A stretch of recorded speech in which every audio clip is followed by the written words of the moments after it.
أعوذ بالله من الشيطان الرجيم بسم الله الرحمن الرحيم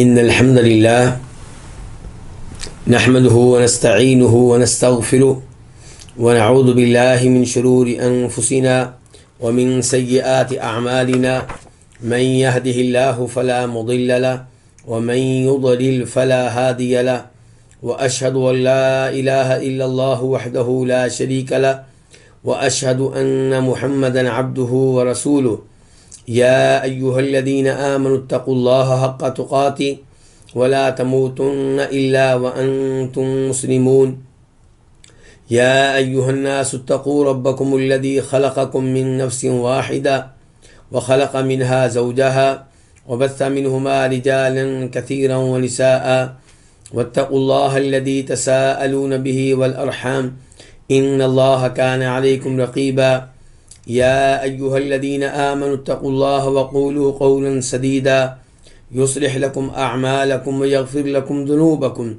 ومن يطع الله ورسوله فقد فاز فوزا عظيما أما بعد فإن خير الحديث كتاب الله وخير الهدي هدي محمد صلى الله عليه وسلم وشر الأمور محدثاتها وكل محدثة بدعة وكل بدعة ضلالة وكل ضلالة في النار۔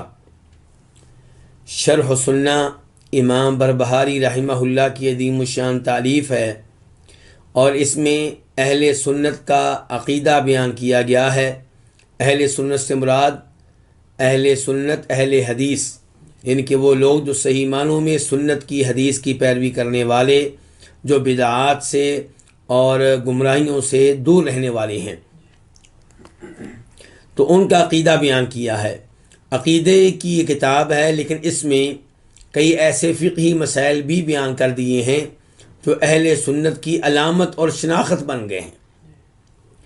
تو آج کا مسئلہ ہے مسئلہ نمبر 51 تو اس میں امام بربہاری فرماتے ہیں ولا نکاح الا بولی وشاہدی عدل وصداق قل او کثر، نکاح درست نہیں ہوگا مگر جب کہ ولی کے ساتھ ہو، وشاہدی عدل اور 2 عادل گواہوں کے ساتھ ہو، وصداق اور حق مہر کے ساتھ ہو، قل او کثر یہ حق مہر کم ہو یا زیادہ، ومن لم یکن لہا ولی اور جس عورت کا کوئی بھی ولی نہ ہو، کوئی بھی سرپرست نہ ہو، فالسلطان ولی من لا ولی لہ تو بادشاہ حکمران ولی ہوگا اس کا جس کا کوئی بھی ولی نہیں ہے۔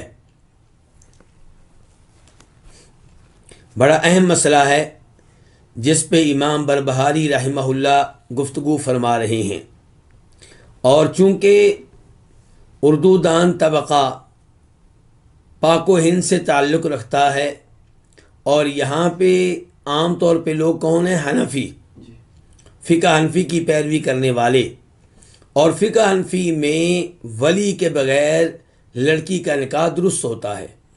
یعنی کہ اگر کوئی لڑکی لڑکے کے ساتھ مل کے نکاح کر لیتی ہے اور لڑکی اپنے باپ سے نہیں پوچھتی، اپنے بھائیوں سے نہیں پوچھتی، تو اس کا نکاح کیا ہوگا؟ درست ہوگا۔ لیکن صحیح موقف یہ ہے کہ لڑکی کا وہ نکاح جو ولی کی اجازت کے بغیر ہو، اس کی رضامندی کے بغیر ہو، وہ درست نہیں ہے۔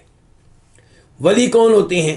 لڑکی کا ولی ہوگا اس کا باپ، باپ اگر موجود نہیں ہے تو لڑکی کا دادا، دادا نہیں ہے تو لڑکی کا بھائی، لڑکی کا بھائی نہیں ہے تو اس کا چچا، یعنی کہ سگا بھائی سگا چچا، اور اگر چچا نہیں ہے تو چچا کا بیٹا۔ تو یہ وہ لوگ ہیں جو لڑکی کے کیا ہیں؟ ولی ہیں۔ یہاں پہ یہ اس بات کی بھی وضاحت کر دوں، کہیں ایسا نہ ہو کہ میں بھول جاؤں، کہ ان تعلیمات کا معنی یہ نہیں ہے کہ لڑکی پہ نکاح کے معاملے میں زبردستی کی جائے گی، اور باپ جہاں پہ چاہے نکاح کر دے نہیں. شریعت میں اعتدال ہے، توازن ہے. لڑکی کا نکاح وہاں پہ ہوگا جہاں پہ لڑکی کا ولی باپ بھی راضی ہو اور جہاں پہ لڑکی بھی راضی ہو. نہ لڑکی کے باپ کو اعتراض ہو نہ لڑکی کو اعتراض ہو، وہاں پہ نکاح ہوگا. اگر باپ لڑکی کا نکاح کسی ایسی جگہ کر دیتا ہے جہاں پہ لڑکی راضی نہیں ہے تو لڑکی کو حق حاصل ہے کہ وہ عدالت سے رجوع کرے اور عدالت ایسے نکاح کو کینسل کر دے گی. لیکن لڑکی کو اس بات کی بھی اجازت نہیں ہے کہ وہ والد کو پوچھے بغیر، بھائیوں کو پوچھے بغیر، چچا کو پوچھے بغیر اپنا نکاح کر لے. شریعت نے عورت پہ اتنی سختی کیوں کی ہے، لڑکوں پہ نہیں کی؟ کیونکہ عورت ایک مسکین مخلوق ہے، کمزور مخلوق ہے. آپ دیکھ لیں وہ شادیاں جو والد کی اجازت کے بغیر ہوتی ہیں، وہاں پہ عام طور پہ انجام کیا ہوتا ہے؟ ایسی لڑکی کا پیچھا کرنے والا کوئی نہیں ہوتا، اس کا ساتھ دینے والا کوئی نہیں ہوتا. پھر وہی لڑکا جو لڑکی سے محبت کے نام پہ نکاح کرتا ہے بعد میں اس کے اوپر ظلم کرتا ہے، اس کو مارتا ہے اور چھوٹی سے اختلاف پہ طلاق بھی دے دیتا ہے. پھر یہ لڑکی کہاں جائے؟ اب اس کو کون سنبھالے گا؟ تو اس لیے اللہ رب العزت نے یہ جو ولی کی پابندی لگائی ہے، نبی علیہ السلام نے جو ولی کی پابندی لگائی ہے، اس میں سب سے پہلے فائدہ کس کا ہے؟ عورت کا، لڑکی کا فائدہ ہے. لڑکے کو معلوم رہتا ہے کہ جس لڑکی سے میں نے شادی کی ہے یہ لاوارث نہیں ہے، اس کے پیچھے اس کا باپ ہے، اس کے پیچھے اس کے بھائی ہیں، اس کے پیچھے اس کا چچا ہے، اس کے پیچھے اس کی فیملی ہے، اس کا خاندان ہے.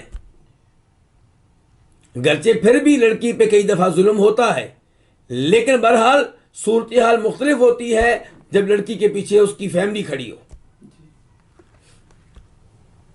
اور سب سے بڑی بات یہ ہے کہ اس معاملے میں شریعت کی بات مان کر ہم نے اللہ سے اجر و ثواب لینا ہے. تو یہاں پہ کیا کہہ رہے ہیں امام بربہاری؟ ولا نکاح الا بولی، لڑکی کا نکاح درست نہیں ہوگا مگر کس کے ساتھ؟ ولی کے ساتھ. کوئی نکاح درست نہیں ہے مگر تب جب اس میں لڑکی کے ولی کی رضامندی ہو. نمبر 2 وشاہد عدل، اس میں گواہ موجود ہوں، کتنے؟ 2. اور کیسے گواہ؟ عادل. نمبر 3 حق مہر. یہ 3 چیزیں ہیں. تو آئیے اب ان کا جائزہ لیتے ہیں. سب سے پہلے ولی کا مسئلہ، اور ولی کے مسئلے پہ ہم زیادہ تفصیل کے ساتھ گفتگو کریں گے کیونکہ اردو دان طبقے میں یہ مسئلہ مختلف ہی ہے، اس میں کافی اختلاف ہے. عام طور پہ ہمارے حنفی علماء کرام یہ فتویٰ دیتے ہیں کہ لڑکی کا نکاح ولی کی اجازت کے بغیر درست ہے، جبکہ صحیح موقف یہ ہے کہ لڑکی کا نکاح ولی کی اجازت کے بغیر درست نہیں ہے.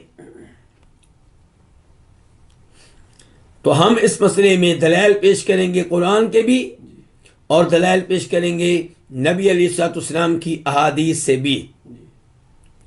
امام بخاری فرماتے ہیں باب من قال لا نکاح الا بولی. امام بخاری اپنی صحیح بخاری میں ایک باب قائم کرتے ہیں، عنوان قائم کرتے ہیں، کہتے ہیں باب ہے اس شخص کے موقف کے بارے میں، اس شخص کے قول کے بارے میں جس کا یہ کہنا ہے کہ لا نکاح الا بولی، کہ نکاح نہیں درست ہوگا مگر ولی کے ساتھ، یعنی کہ ولی کے بغیر نکاح درست نہیں ہے. اس کے بعد امام بخاری وہ آیتیں پیش کرتے ہیں جن آیتوں سے یہ مسئلہ ثابت ہوتا ہے، بعد میں حدیث لے کر آتے ہیں. تو امام بخاری کہتے ہیں لقول اللہ، کیونکہ اللہ تعالیٰ فرماتے ہیں فلا تعضلوہن، کہ تم انہیں نکاح سے نہ روکو. اب یہ سورہ بقرہ ہے، آیت نمبر 232، 232.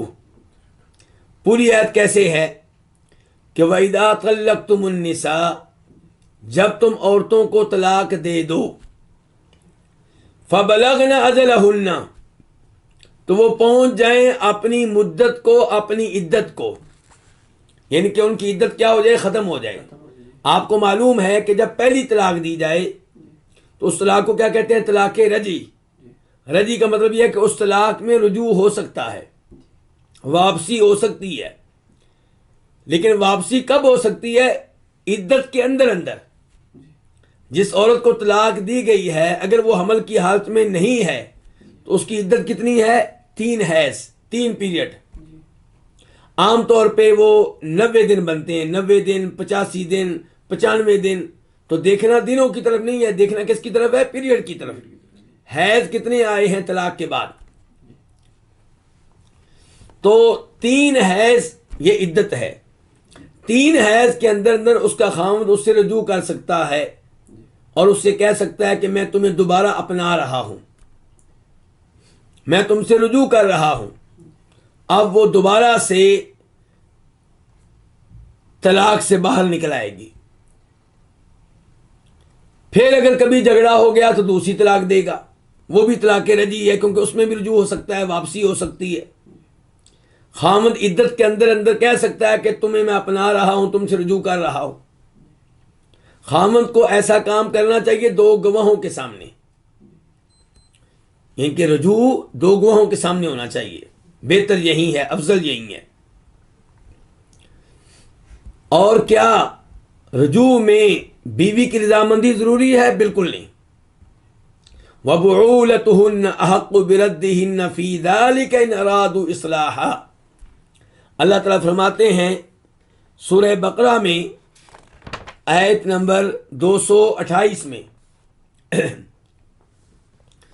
کہ عدت کے دوران خاوند اگر بیوی سے رجوع کرتا ہے تو اسے اس کا حق حاصل ہے، اور اس میں بیوی کی رضامندی ضروری نہیں ہے۔ جب خاوند کہہ دے 2 گواہوں کے سامنے کہ میں نے اپنی بیوی سے رجوع کر لیا، رجوع ہو گیا، چاہے بیوی فوری طور پہ نہ مانے، چاہے بیوی سال کے بعد خاوند کے گھر میں آئے، لیکن رجوع ہو چکا ہے۔ اگر خاوند یہ الفاظ کہیں عدت کے دوران 3 پیریڈ مکمل ہونے سے پہلے اور جب کبھی خاوند تیسری طلاق دے گا تو اس کی بھی عدت ہوگی، لیکن اب رجوع نہیں ہو سکتا، اب رجوع نہیں ہو سکتا، اب وہ ہمیشہ ہمیشہ کے لیے اس سے الگ ہو جائے گی۔ اور یہ بات بھی ذہن میں رہے کہ پہلی طلاق کے بعد عورت کو اجازت نہیں ہے خامد کا گھر چھوڑنے کی، عدت کے ایام خامد کے گھر میں گزارنی ہے، نہ اس کو جانے کی اجازت، نہ خامد اور خامد کے گھر والوں کو اسے نکالنے کی اجازت۔ شریعت چاہتی ہے کہ عدت کے ایام وہاں پہ گزارے تاکہ صلح ہو جائے۔ دوسری طلاق کے بعد بھی عورت عدت کے ایام کہاں گزارے گی؟ خامد کے گھر میں، رہائش خامد کے ذمے، کھانا پینا خامد کے ذمے۔ اور جب تیسری طلاق ہو جائے گی اب یہ عورت وہاں سے جا سکتی ہے اور خامد اس کو نکال سکتا ہے، اب اس کی رہائش اور اس کا کھانا پینا خامد کے ذمے نہیں ہے، کیوں؟ اور اب صلح بھی نہیں ہو سکتی۔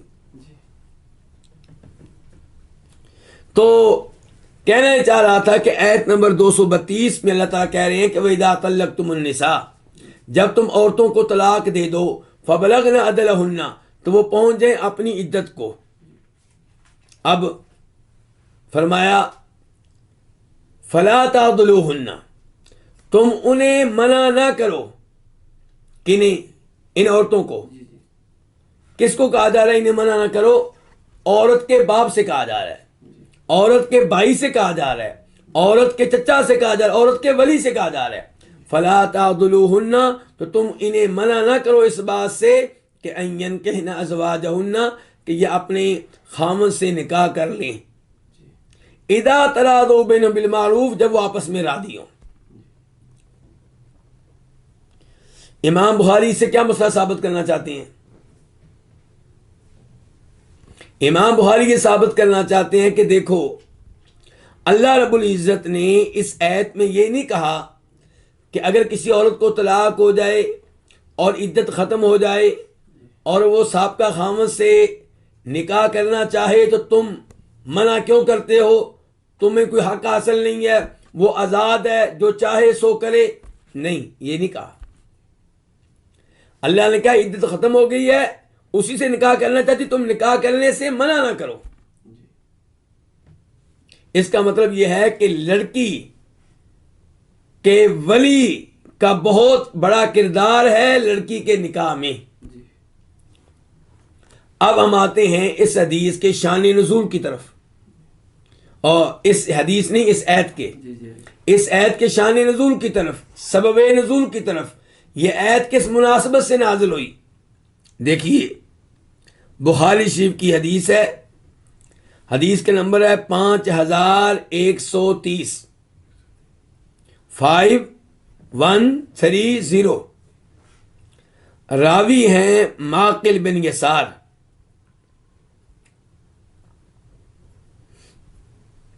رضی اللہ تعالیٰ عنہ. وہ کہتے ہیں کہ یہ آیت ان کے بارے میں نازل ہوئی ہے. کن کے بارے میں؟ معقل بن یسار کے بارے میں. کہتے ہیں کہ زوجت اختن لی من رجل، میں نے اپنی بہن کی شادی کی ایک آدمی سے.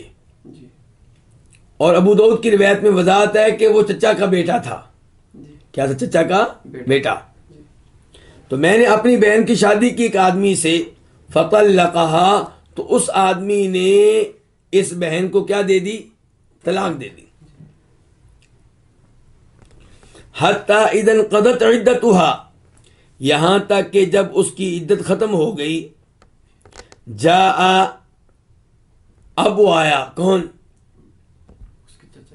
چچا کا بیٹا، صاحب کا خامن.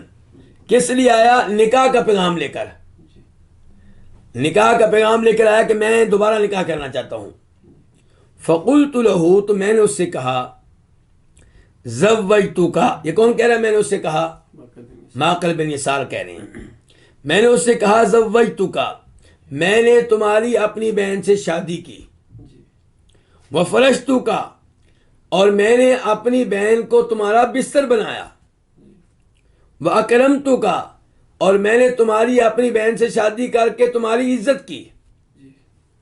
فطلقتها، تو نے اس کو طلاق دے دی. اور اب تو آیا ہے اور نکاح کا پیغام لے کر آیا، دوبارہ نکاح کرنا چاہتا ہے.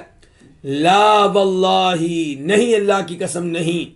لا تعود الیک ابدا، اب میری بہن تیری بیوی کبھی نہیں بنے گی. اب یہ ممکن نہیں ہے. معقل بن یسار کو بڑا اس کے اوپر غصہ ہے.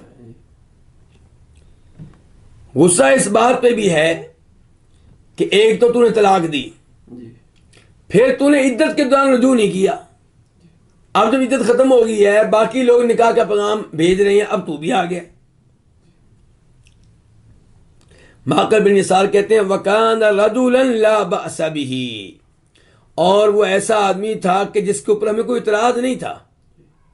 یعنی کہ ایسا نہیں تھا کہ وہ کوئی مجرم قسم کا آدمی ہو یا کوئی ہمیں اعتراض نہیں تھا اس کے اوپر کوئی. وَكَانَتِ الْمَرْأَةُ تُرِيدُ أَن تَرْجِعَ إِلَيْهِ، معقل بن یسار کہتے ہیں کہ میری بہن بھی چاہتی تھی کہ میں اسی کے پاس واپس چلی جاؤں، میرا اسی سے کیا ہو جائے؟ نکاح ہو جائے. اور عورتیں عام طور پہ ایسا ہی چاہتی ہیں. کیوں؟ شرم و حیا کی وجہ سے.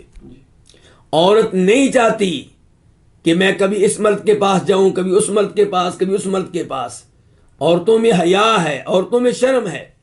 وہ بیچاری مار کھانا برداشت کر لیتی ہے، ظلم برداشت کر لیتی ہے، لیکن کہتی ہے کہ بہتر یہ ہے کہ میری پہلے خامن سے صلح ہو جائے. معقل بن کہتے ہیں، فَأَنزَلَ اللَّهُ هَذِهِ الْآيَةَ، تب اللہ نے یہ آیت نازل کی تھی. کیا؟ کہ وَإِذَا طَلَّقْتُمُ النِّسَاءَ، جب تم عورتوں کو طلاق دو، فَبَلَغْنَ أَجَلَهُنَّ، اور وہ پہنچ جائیں اپنی عدت کو، ان کی عدت کے ایام ختم ہو جائیں. آگے کیا ہے؟ فَلَا تَعْضُلُوهُنَّ، تو انہیں منع نہ کرو کس بات سے؟ أَن يَنكِحْنَ أَزْوَاجَهُنَّ، کہ وہ اپنے خامن سے نکاح کریں. اذا تراضوا بینہم بالمعروف، جب کہ وہ آپس میں راضی ہوں معروف کے مطابق. اب معقل بن یسار نے قسم اٹھائی تھی، غصہ تھا چچا کے بیٹے پہ کہ اس نے میری بہن کے ساتھ برا سلوک کیا، ہماری بہن کو طلاق دے کے ہماری توہین کی، اور عدت میں رجوع بھی نہیں کیا. اب غصہ بھی ہے اور قسم بھی اٹھا چکے ہیں. کہ اب ممکن نہیں ہے کہ میں اپنی بہن کا رشتہ تمہیں دوں. لیکن جب یہ آیت نازل ہوئی، اللہ اکبر، جب آیت نازل ہوتی تھی، اللہ کا حکم آتا تھا، پھر صحابہ کرام نہ اپنی غیرت کی طرف دیکھتے تھے، نہ غصے کی طرف دیکھتے تھے، نہ برادری کی طرف دیکھتے تھے، پھر صرف اللہ کے رسول کی طرف دیکھتے تھے صلی اللہ علیہ وسلم. تو معقل کہتے ہیں فقلت، تو میں نے کہا الان افعل یا رسول اللہ، اب میں یہ کام کروں گا اللہ کے رسول. قال، معقل کہتے ہیں فزوجها ایاہ، کہ انہوں نے پھر اس بہن کی اسی مرد سے شادی کر دی. اور ابو داؤد کے حدیث میں ہے کہ قسم کا کفارہ بھی ادا کیا، قسم کا کفارہ بھی ادا کیا. اب اس آیت اور اس حدیث کو ملا کر دیکھیں کہ کیا عورت ولی کے بغیر نکاح کر سکتی ہے؟ جواب یہ ہے کہ نہیں کر سکتی. اگر عورت کا نکاح کرنا ولی کے بغیر درست ہوتا تو اللہ تعالیٰ اس موقع پہ یہ آیت نازل کرتے کہ تم مرد، تمہارا کیا تعلق ہے لڑکیوں کے نکاح کے معاملے سے؟ وہ جہاں مردی نکاح کریں، تم کیوں رکاوٹ بنتے ہو؟ اس کی بجائے اللہ نے کہا ہے کہ اگر تمہاری بہن، تمہاری وہ عورت جو تمہارے ذمہ داری میں ہے، اگر اپنے سابقہ خاوند سے نکاح کرنا چاہتی ہے تو رکاوٹ نہ بنو. مطلب یہ کہ تم نکاح کرو بطور ولی، تم یہ نکاح کرواؤ. تو قرآن کے آیت سے پتہ چلا کہ عورت ولی کے بغیر نکاح نہیں کر سکتی. اور یہ آیت کون لے کر آئے ہیں اس مسئلے میں؟ امام بخاری. دوسری آیت جو امام بخاری لے کر آئے ہیں وہ یہ کہ اللہ تعالیٰ کہتے ہیں وَلَا تُنْكِحُوا الْمُشْرِكِينَ حَتَّى يُؤْمِنُوا، سورہ بقرہ آیت نمبر 221، 221.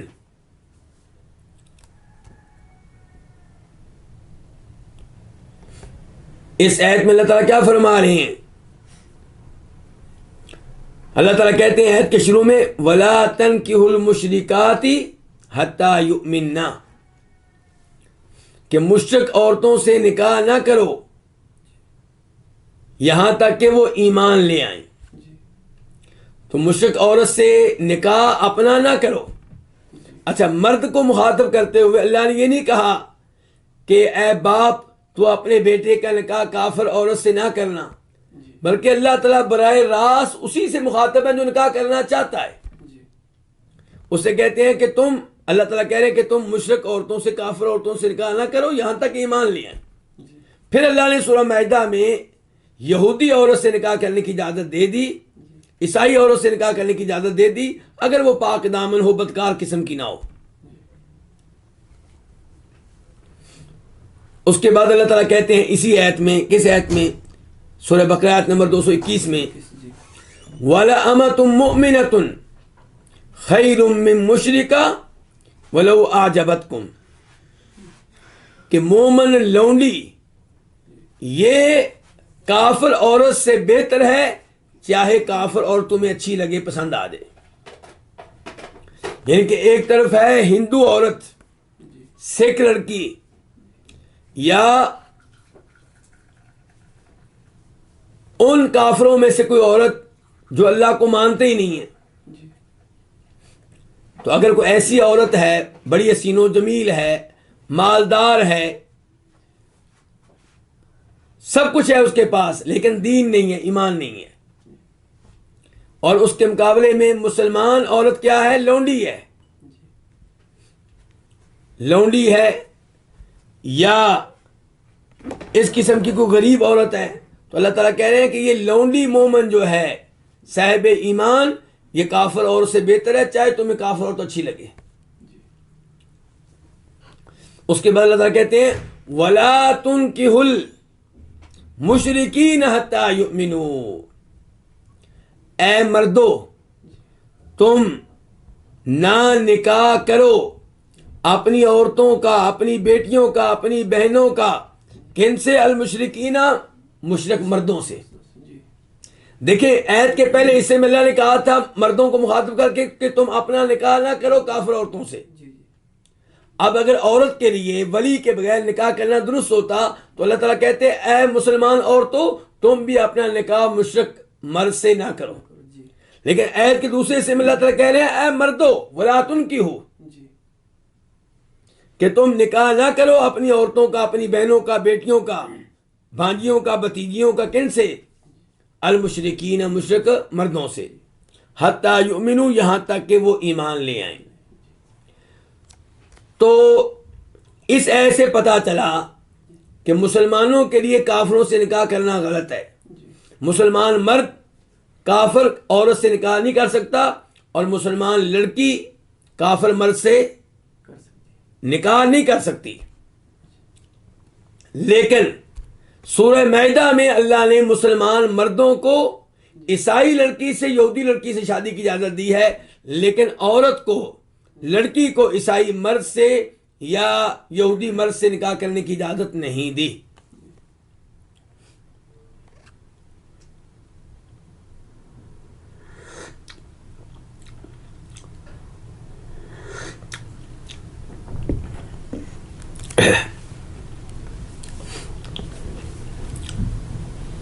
تو اس آیت سے بھی امام بخاری نے کیا مسئلہ اخذ کیا ہے کہ لڑکی کا نکاح ولی کے بغیر درست نہیں ہے۔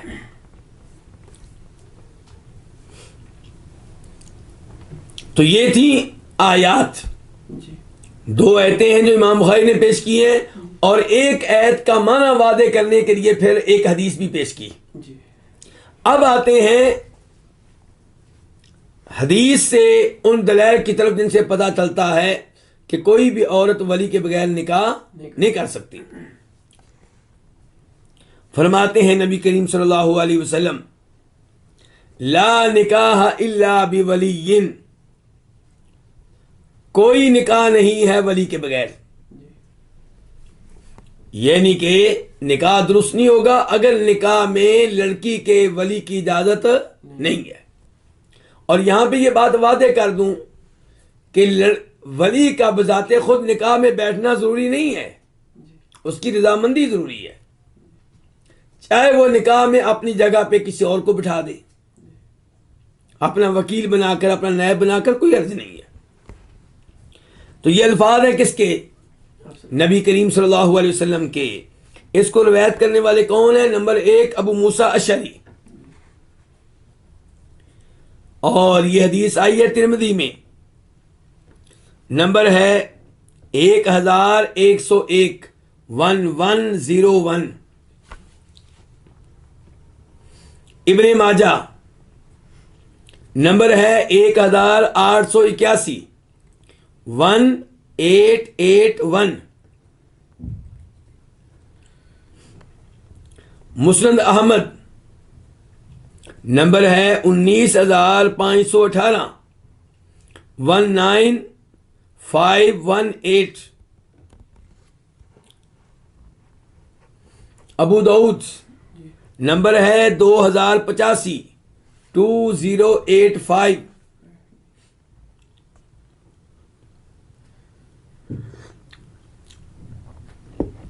اور اسی حدیث کو روایت کرتے ہیں نبی علیہ الصلوۃ والسلام سے عبداللہ ابن عباس، اور اسے روایت کیا امام ابن ماجہ نے، نمبر ہے 1880 1880، اور امام احمد نے اپنی مسند میں، اور نمبر ہے 2260 2260۔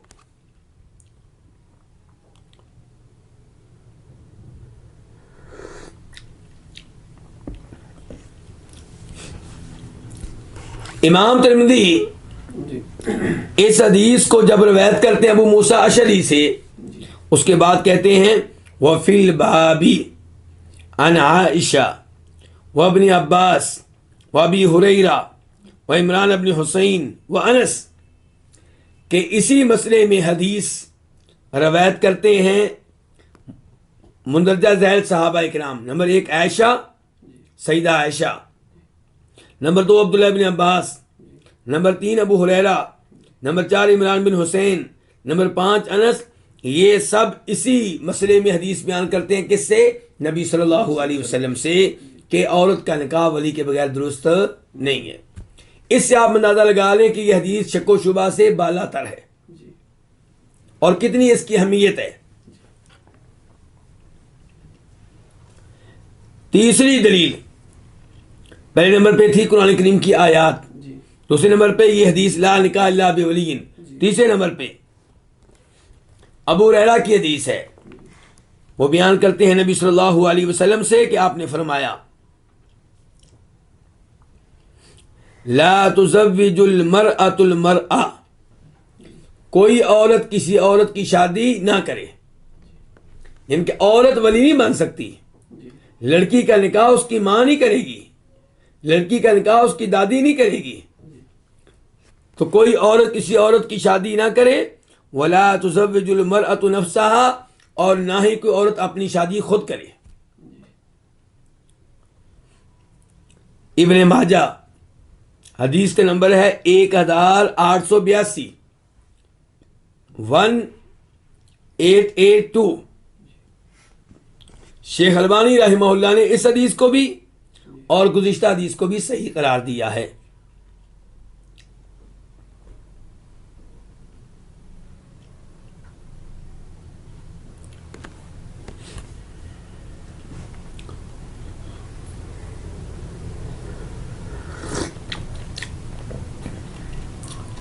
تو یہ مسئلہ واضح ہو گیا کہ عورت کا نکاح ولی کی اجازت کے بغیر درست نہیں ہے۔ اس کے بعد دوسری چیز یہ تھی جو امام بربہاری نے کہی ہے، اوپر دیکھیں کہ لا نکاح الا بولی و شاہدی عدل، نکاح تب ٹھیک ہوگا جب اس میں لڑکی کے ولی کی، سرپرست کی اجازت ہو، رضامندی ہو، نمبر دو گواہ ہوں۔ کیسے گواہ؟ عادلین، عادل قسم کے۔ عادل قسم کی اس کا مطلب کیا ہوتا ہے؟ یعنی کہ مسلمان ہوں، کافر جو ہے اس کی گواہی قابل قبول نہیں ہوگی۔ بلکہ ولی کے مسئلے میں بھی بتا دوں کہ اگر کسی لڑکی کا باپ کافر ہے تو اس کی ان کے ولایت نہیں چلے گی۔ ایسی لڑکی کا پھر ولی کون ہوگا؟ اس کا بھائی اگر مسلمان ہو، یا اس کا دادا اگر وہ مسلمان ہو۔ اگر یہ بھی کافر ہیں تو پھر چچا، اگر چچا بھی کافر ہے تو چچا کے بیٹے، اگر وہ بھی کافر ہیں پھر کیا ہوگا؟ وہ آگے گفتگو آ رہی ہے پھر۔ تو بہرحال وشاہد عدل، عادل قسم کے گواہ، اس کا مطلب یہ ہے کہ مسلمان ہوں اور کبیرہ گناہوں کا ارتکاب کرنے والے نہ ہوں۔ سود لینے والا کبیرہ گناہ کا مرتکب ہے تو یہ عادل نہیں ہے۔ چوری کرنے والا عادل نہیں ہے، بدکاری کرنے والا عادل نہیں ہے، جادو کرنے والا عادل نہیں ہے، نماز نہ پڑھنے والا عادل نہیں ہے، رمضان کے روزے نہ رکھنے والا عادل نہیں ہے۔ تو نکاح تب ٹھیک ہوگا جب اس میں لڑکی کے ولی کی اجازت ہو، نمبر 2 گواہ ہوں، 2 عدد جن کے سامنے نکاح ہو، اور وہ کون ہو؟ عادل قسم کے ہوں۔ کیا دلیل ہے جی اس کی کہ نکاح میں 2 عادل گواہوں کا ہونا ضروری ہے؟ حدیث ہے جس کو روایت کرتی ہیں سیدہ عائشہ کہ فرمایا نبی صلی اللہ علیہ وسلم نے لا نکاح الا بولی و شاہدی عدل، نکاح درست نہیں ہوگا مگر جب کہ لڑکی کے ولی کی رضامندی ہو اور 2 عادل گواہ ہوں۔ وما كان من نکاح على غیر ذلك فهو باطل، اور جو بھی نکاح ولی کے بغیر ہو یا 2 عادل گواہوں کے بغیر ہو وہ کیا ہوگا؟ باطل ہوگا۔ شریعت کے ہاں اس نکاح کی کوئی حیثیت نہیں ہے، باطل ہے، لغو ہے، غیر معتبر ہے۔ اس حدیث کو روایت کرنے والی امام ہے امام ابن حبان، نمبر ہے اس کا 4075، 4075۔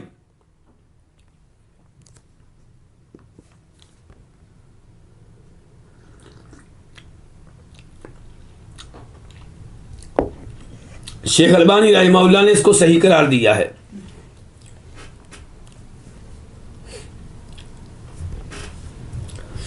اچھا تیسری چیز وہ کیا حق مہر کہ لڑکی کو حق مہر دینا ہوگا.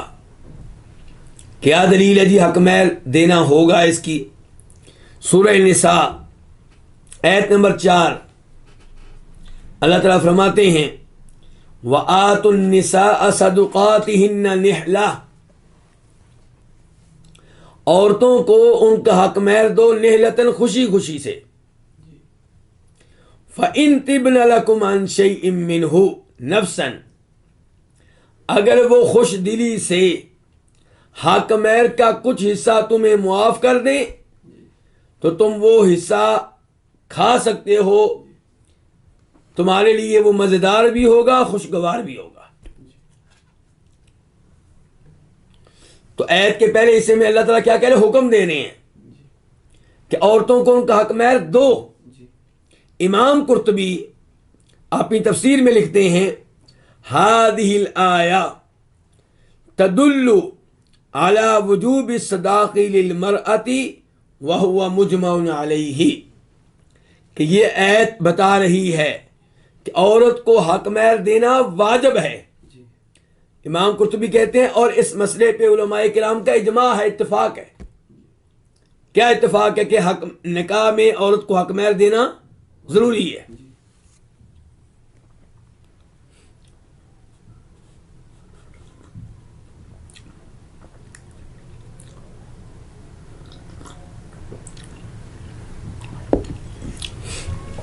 اس ایسے پتہ چلا کہ عورت خوش دلی سے حق مہر معاف کر دے تو ٹھیک، اگر آپ پریشر ڈالتے ہیں تو غلط. کیونکہ اللہ تعالیٰ کہہ رہے ہیں فَإِن طِبْنَ لَكُمْ عَنْ شَيْءٍ مِّنْهُ نَفْسًا فَكُلُوهُ، اگر خوش دلی سے حق مہر کا کچھ حصہ معاف کر دیں تو کوئی بات نہیں، تو پریشر ڈالنے کی اجازت نہیں ہے. اب میں حدیث پیش کرنا چاہوں گا جس سے پتہ چلتا ہے کہ حق مہر کی کیا اہمیت ہے نکاح میں. بخاری شریف کی حدیث ہے، نمبر ہے اس کا 5121 5121. راوی ہیں سہل بن سعد الساعدی.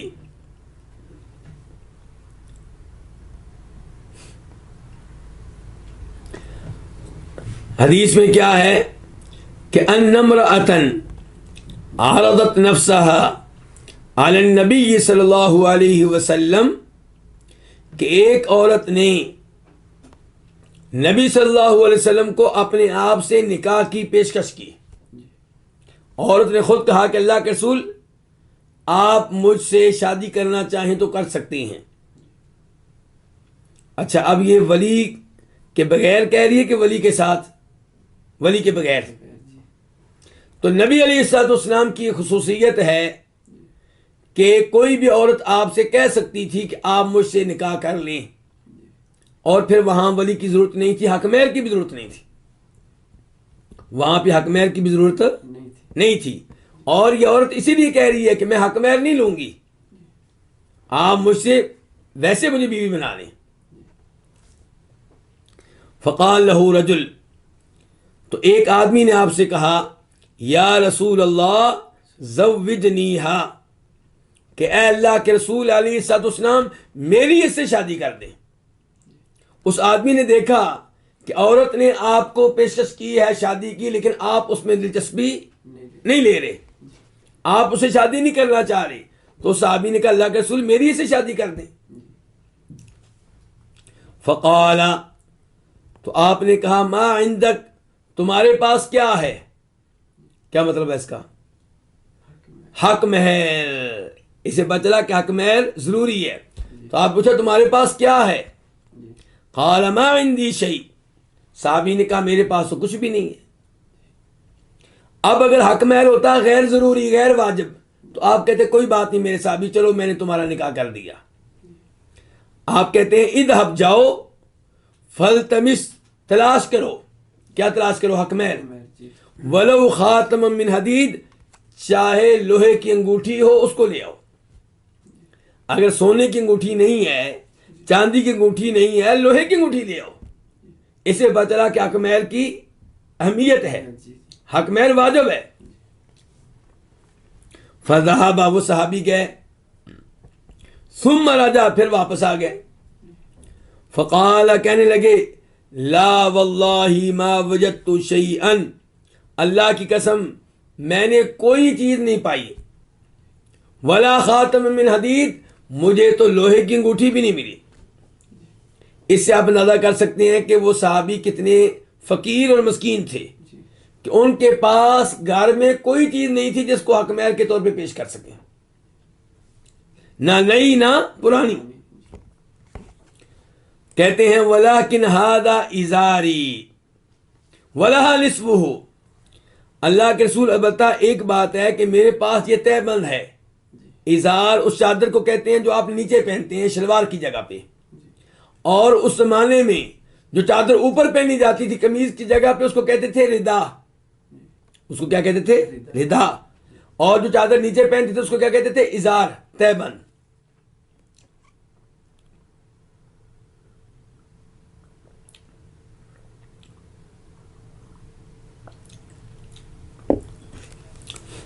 تو یہ صحابی کہہ رہے ہیں میرے پاس اور تو کچھ نہیں ہے لیکن یہ میری تہ بند ہے۔ وَلَهَا نِصْفُهُ، اس تہ بند کا آدھا حصہ اس کو بطور حق مہر میں دیتا ہوں، تہ بند کا آدھا حصہ۔ قال سہل، اس حدیث کو روایت کرنے والے صحابی سہل بن سعد ساعدی کہتے ہیں وَمَا لَهُ رِدَا، اس بیچارے کے پاس ردا تو تھی نہیں، اوپر والی چادر نہیں تھی، ایک ہی چادر تھی نیچے والی بس۔ سمجھ رہے نا بات کو؟ اگر دو ہوتی نا تو وہ کہتے جی میں ازار رکھتا ہوں تہ بند اپنے پاس اور ردا اوپر والی چادر میں اس کو دیتا ہوں، لیکن اس کے پاس کتنی چادریں تھی؟ ایک ہی۔ اور حقیقت یہ ہے کہ دیگر احادیث سے معلوم ہوتا ہے کہ عام طور پہ صحابہ کرام کے پاس ایک ہی چادر ہوا کرتی تھی، اسی لیے نبی علیہ السلام ان سے کہا کرتے تھے کہ جب نماز پڑھو تو وہ چادر اس طرح باندھو کہ اس کا تھوڑا بہت حصہ کندھے کے اوپر ہو، تھوڑا بہت حصہ۔ تو صحابہ کرام وہ چادر باندھتے اور گردن کے پیچھے اس کی گرہ دے لیتے اور وہ پنڈلیوں تک یا پنڈلیوں سے اوپر تک پہنچ جاتی۔ اور اس سے آپ یہ بھی اندازہ لگا سکتے ہیں کہ کہا جاتا ہے جی مرد ننگے سر نماز پڑھے تو نماز نہیں ہوتی یا مکروہ ہوتی ہے، بات غلط ہے۔ صحابہ کرام بیچارے ایک ہی چادر میں نماز پڑھتے تھے۔ تو بہرحال دیکھیے، فقال النبی صلی اللہ علیہ وسلم، تو فرمایا نبی کریم صلی اللہ علیہ وسلم نے وما تصنع بازارک، اور تہ بند کے ساتھ کیا کرو گے؟ ان لبستہ لم یکن علیہا منہ شیء، اگر تم یہ پہنے رکھو گے تہ بند تو اس کو تو کچھ نہیں ملے گا۔ اگر تم نے تہ بند پہنے رکھی تو اس کو حق مہر تو نہ ملا پھر۔ وَإِن لَبِسَتْهُ لَمْ يَكُنْ عَلَيْكَ مِنْهُ شَيْءٌ، اور اگر چادر اس نے لے لی اور اس نے پہن لی تو تم ننگے ہو جاؤ گے، تمہارے اوپر کچھ نہیں رہے گا۔ فَجَلَسَ الرَّجُلُ، تو آدمی بیٹھ گیا، کیا مطلب؟ لاجواب ہو کے بیٹھ گیا، اس کے پاس کوئی اور حل نہیں تھا اور مال نہیں تھا، چپ ہو کے بیٹھ گیا۔ حَتَّى إِذَا طَالَ مَجْلِسُهُ، جب بیٹھے بیٹھے دیر ہو گئی، ایک وقت گزر گیا، قامت، اب وہ کھڑا ہو گیا، مایوس ہو کے کھڑا ہو گیا، یعنی کہ جانے لگا ہے۔ فرآہ النبی صلی اللہ علیہ وسلم، تو نبی علیہ السلام نے اسے دیکھ لیا، فدعاہ، تو آپ نے اس کو بلایا، او دعی لہ، یا اس کو آپ کی خاطر بلایا گیا۔ فقال، تو آپ نے کہا ماذا معک من القرآن، تمہارے پاس قرآن میں سے کیا کچھ ہے؟ قرآن کی کون کون سی صورتیں تمہیں آتی ہیں؟ فقال معی سورۃ کذا و سورۃ کذا، میرے پاس وہ صورت بھی ہے، میرے پاس فلاں صورت بھی ہے۔ لسؤال یعددها، اس نے ان صورتوں کا نام لیا جن کو وہ شمار کرنے لگا۔ فقال النبی صلی اللہ علیہ وسلم، تو فرمایا نبی کریم صلی اللہ علیہ وسلم نے، املکناکہا، ہم نے تجھے اس عورت کا مالک بنا دیا، خاوند بنا دیا، بما معک من القرآن، اس قرآن کے عوض میں جو تمہارے پاس ہے۔ کیا مطلب قرآن کے عوض میں؟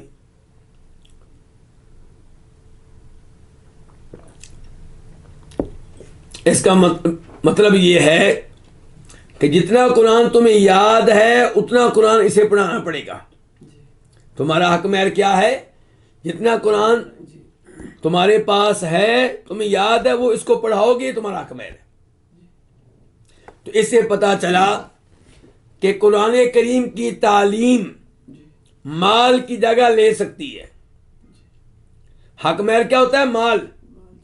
ان کے پاس مال نہیں تھا تو آپ نے حق مہر کس کو بنایا؟ قرآن کریم کی تعلیم کو، قرآن کریم کی تعلیم کو۔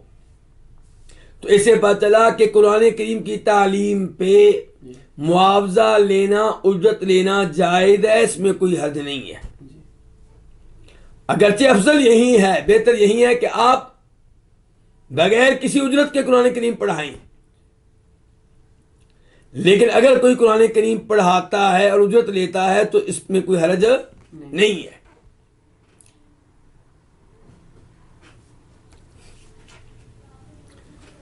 یہاں پہ یہ وضاحت بھی کر دوں کہ ضروری نہیں، کیا ضروری نہیں کہ حق مہر کی تحدید نکاح کے دوران ہو۔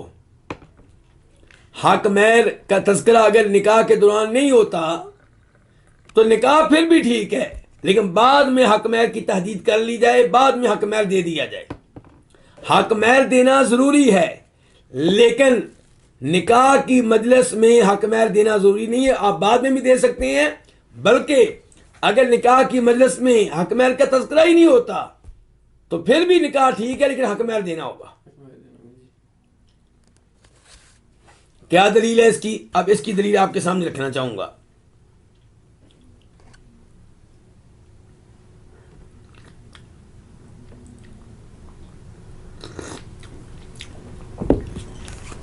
اچھا، پچھلی حدیث سے یہ مسئلہ بھی ثابت ہو گیا کہ حق مہر ضروری ہے، چاہے تھوڑا ہو چاہے زیادہ ہو۔ آپ نے کیا کہا تھا؟ حق مہر لے آؤ چاہے لوہے کی انگوٹھی ہو۔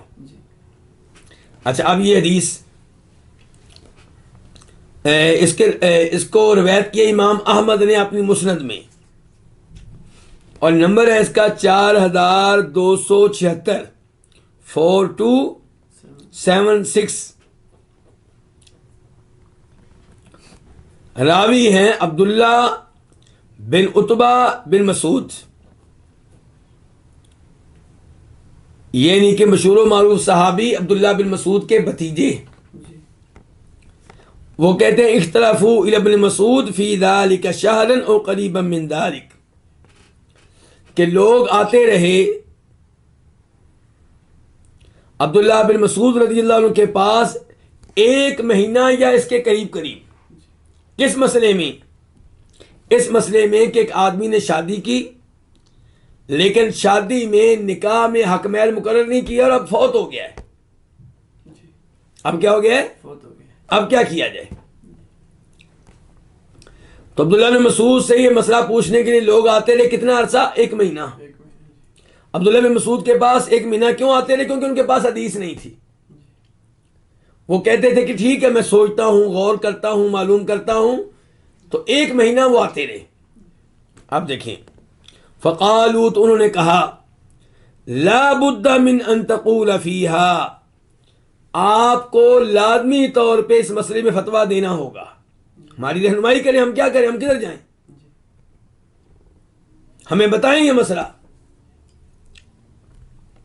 قال، چنانچہ 1 مہینے کے بعد عبداللہ بن مسعود نے کیا کہا؟ فَإِنِّي أَقْضِي لَهَا مِثْلَ صَدُقَةِ امْرَأَةٍ مِّن نِّسَائِهَا لَا وَقْصَ وَلَا شَطَطْ، میرا فیصلہ یہ ہے کہ اس عورت کو، اس بیوہ کو مہر مثل ملے گا۔ کیا ملے گا؟ مثل کا معنی کیا ہوتا ہے؟ لفظی معنی جیسا، مہر کا معنی حق مہر، تو اسے مہر مثل ملے گا۔ کیا مطلب؟ اس کو حق مہر اتنا ملے گا جتنا اس کے خاندان کی اس جیسی لڑکیوں کو ملا ہے۔ آج کے ماحول کے لحاظ سے میں بات کرتا ہوں. ایک لڑکی ہے، اس کا نکاح ہوا، خاوند فوت ہو گیا، حق مہر مقرر نہیں ہوا تھا. اب ہم اس کو حق مہر اتنا دیں گے جتنا اس جیسی لڑکیوں کو ملتا ہے مالی معاشرے میں. مثال کے طور پہ لڑکی کی تعلیم کیا تھی جی؟ ماسٹر کیا ہوا تھا، ایم اے کیا ہوا تھا، ماسٹر، اور قد و قامت ہے، خوبصورتی بھی ہے، سمجھدار بھی ہے. تو دیکھیں گے اسی کی برادری کی دیگر عورتوں کو کیا حق مہر ملا ہے جو اس کی طرح خوبصورت بھی ہیں، قد و قامت والی بھی ہے، تعلیم یافتہ بھی ہیں. تو پتہ چلا جی ان کو ملا 1,00,000، تو ہم فیصلہ کریں گے کہ اس کو بھی 1,00,000 دینا ہے. اس کو کیا کہتے ہیں؟ مہر مثل. تو عبداللہ بن مسعود نے کیا کہا کہ اس کو مہر مثل ملے گا، لا وقص ولا شطط، مہر مثل میں نہ کمی کی جائے گی نہ زیادہ، اتنا ہی ملے گا. ولہ المیراث، اور اس کو وراثت ملے گی. وعلیہ العدہ، اور اس کو عدت بھی گزارنا ہوگی، 4 مہینے 10 دن یہ عدت بھی گزارے گی. اس کے بعد کہتے ہیں عبداللہ بن مسعود، فَإِن يَكُ صَوَابًا فَمِنَ اللَّهِ عَزَّ وَجَلَّ، اگر میرا یہ فتویٰ، میرا یہ فیصلہ ٹھیک ہے تو اس میں میرا کوئی کمال نہیں ہے، یہ اللہ کی طرف سے اللہ نے میرے ذہن میں ڈالا ہے. وَإِن يَكُ خَطَأً فَمِنِّي وَمِنَ الشَّيْطَانِ، اور اگر میرا یہ فتویٰ غلط ہے تو یہ میری طرف سے ہے اور شیطان کی طرف سے ہے.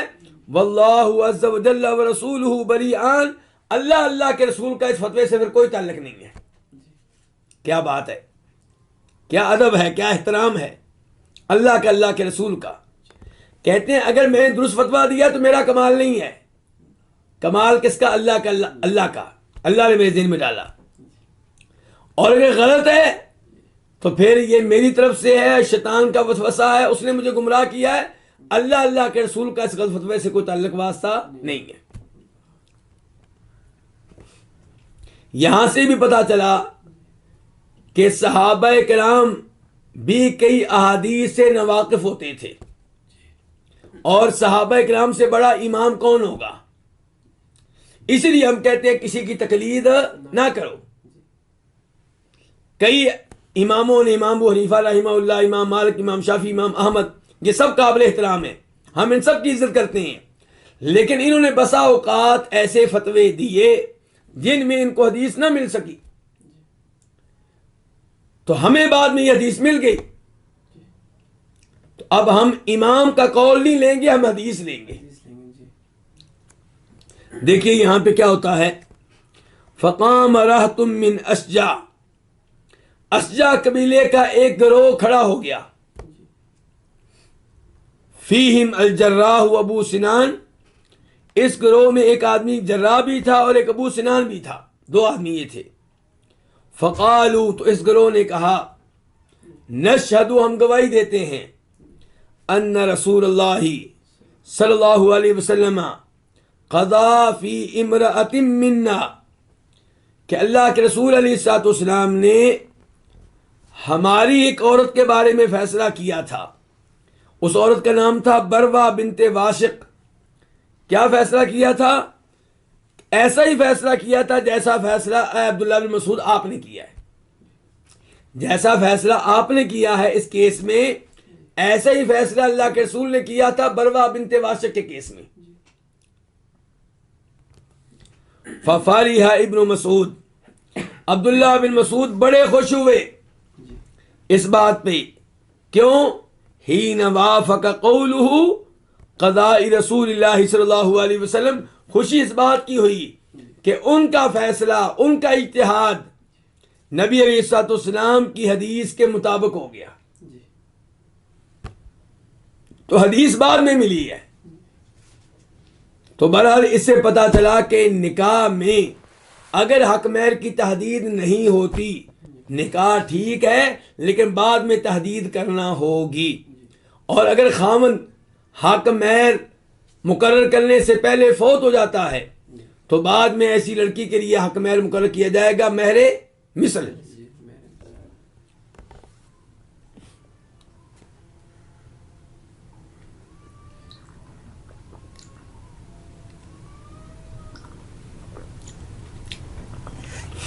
امام بربہاری کی عبارت کی طرف پھر آئیں آپ.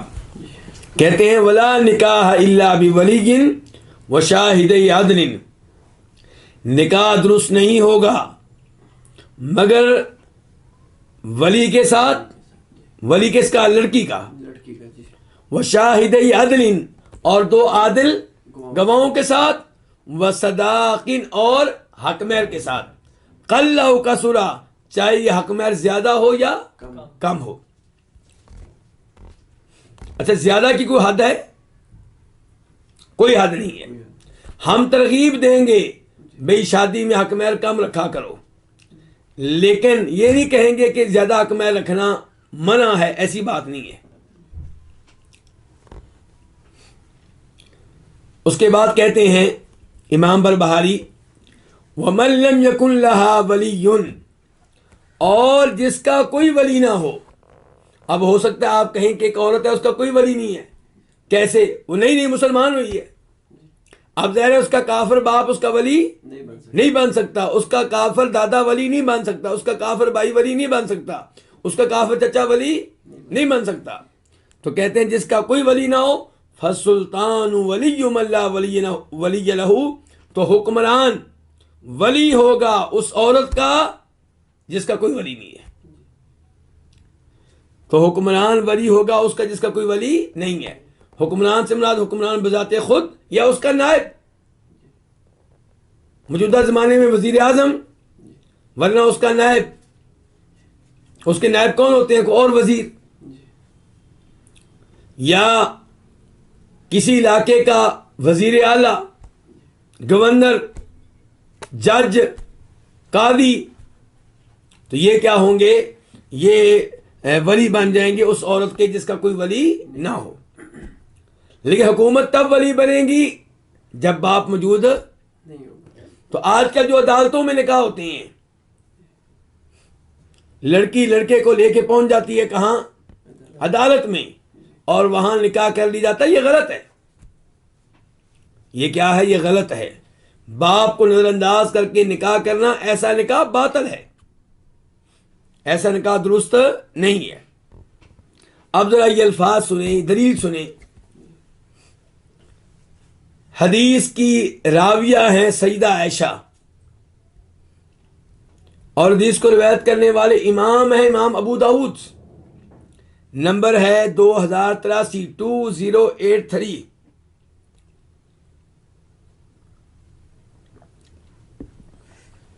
امام ابن ماجہ نمبر ہے 1879 1879. کہتی ہیں کہ فرمایا نبی کریم صلی اللہ علیہ وسلم نے ایُّم امرأۃ نکحت بغیر اذن موالیہا فنکاحها باطل.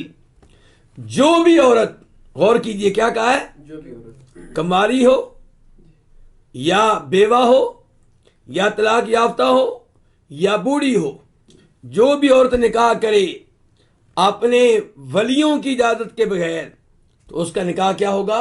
باطل ہے، ناقابل قبول ہے، شریعت کے لحاظ سے غلط ہے. ثلاث مرات، یہ الفاظ کہے نبی کریم صلی اللہ علیہ وسلم نے کتنی بار؟ 3 بار کہ اس کا نکاح باطل ہے، اس کا نکاح باطل ہے، اس کا نکاح باطل ہے. فَإِن دَخَلَ بِهَا، اگر ایسا نکاح کر لیا گیا، کیسا نکاح؟ باطل نکاح، یعنی کہ ولی کی اجازت کے بغیر نکاح. فَإِن دَخَلَ بِهَا، اس نکاح کے بعد لڑکے نے لڑکی کے ساتھ صحبت بھی کر لی، میاں بیوی والا تعلق بھی قائم کر لیا، اب کیا ہوگا؟ فرماتے ہیں نبی کریم صلی اللہ علیہ وسلم فَالْمَهْرُ لَهَا، تو ایسی لڑکی کو حق مہر ملے گا. ان کے ظاہر جب نکاح ہوا ہوگا حق مہر تو انہوں نے طے کیا ہی ہوگا نا، تو وہ حق مہر اس کو ملے گا. کیوں جی؟ جب نکاح باطل ہے تو کہا بما اصاب منہا، اس لیے ملے گا کہ اس لڑکے نے اس سے جماع کیا ہے، اس کی شرمگاہ کو اپنے لیے حلال جانا ہے، تو حق مہر لڑکی کو ملے گا.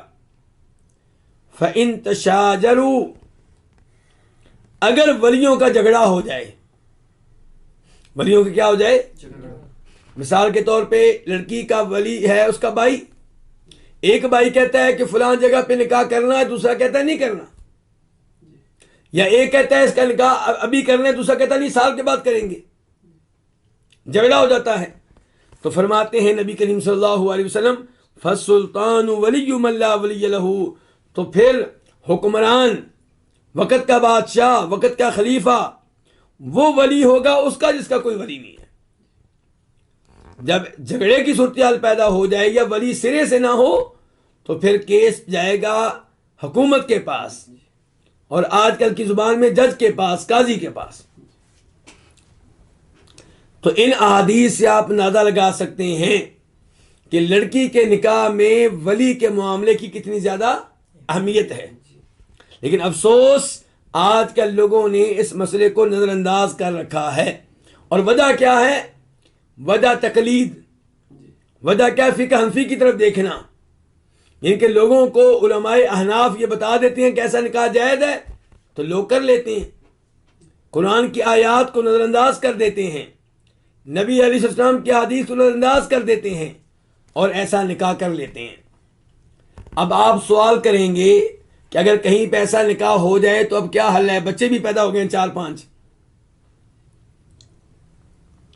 تو اگر میاں بیوی کو پتا تھا کہ ایسا نکاح کیا ہے، غلط ہے، انہوں نے نکاح کیا تھا تو وہ غلط نکاح ہے، ان میں جدائی ڈال دی جائے گی، ان کو الگ کر دیا جائے گا، الگ کر دیا جائے، عدت کے ایام گزاریں، توبہ استغفار کریں، ممکن ہے بعد میں پھر نیا نکاح ان کا کر دیا جائے. اگر لڑکی کا باپ اب راضی ہو جائے، باپ نہیں ہے تو اس کا دادا، لڑکی کا دادا نہیں ہے تو اس کا بھائی راضی ہو جائے. اور اگر جب ان دونوں نے نکاح کیا تھا تو یہ مسئلے کو جانتے ہی نہیں تھے، یہ سمجھتے تھے کہ نکاح بالکل ٹھیک ہے، کسی نے ان کو کبھی بتایا ہی نہیں ہے مسئلہ، تو پھر کیا کریں گے؟ پھر علماء کرام کے 2 قول ہیں. ایک قول یہ ہے کہ اب جب مسئلہ معلوم ہو گیا اب ان کا نیا نکاح کیا جائے، تجدید نکاح کیا جائے. اور دوسرا موقف یہ ہے کہ چونکہ ان کو معلوم ہی نہیں تھا اس لیے امید ہے کہ ان کا نکاح صحیح ٹھہرے گا، تو احتیاط اسی میں ہے کہ نکاح دوبارہ کر لیا جائے. تو یہ مسائل تھے جن کا تعلق اس سے ہے، اس معاملے سے کہ لڑکی کا کیا ہونا چاہیے؟ ولی ہونا چاہیے نکاح میں. اب اس کے بعد جو نیا مسئلہ ہے اس کے لیے جو وقت ہے ہمارے پاس وہ ناکافی ہے، اس لیے یہیں پہ اکتفا کرنا ہوگا اور نیا مسئلہ انشاءاللہ کل پڑھیں گے. اللہ رب العزت سے دعا ہے کہ اللہ تعالی ہمیں شریعت کے مسائل سمجھنے کی توفیق بھی دے اور ان مسائل پہ عمل کرنے کی توفیق بھی دے. وصلی اللہ تعالی علی نبینا محمد وعلی آلہ وصحبہ اجمعین.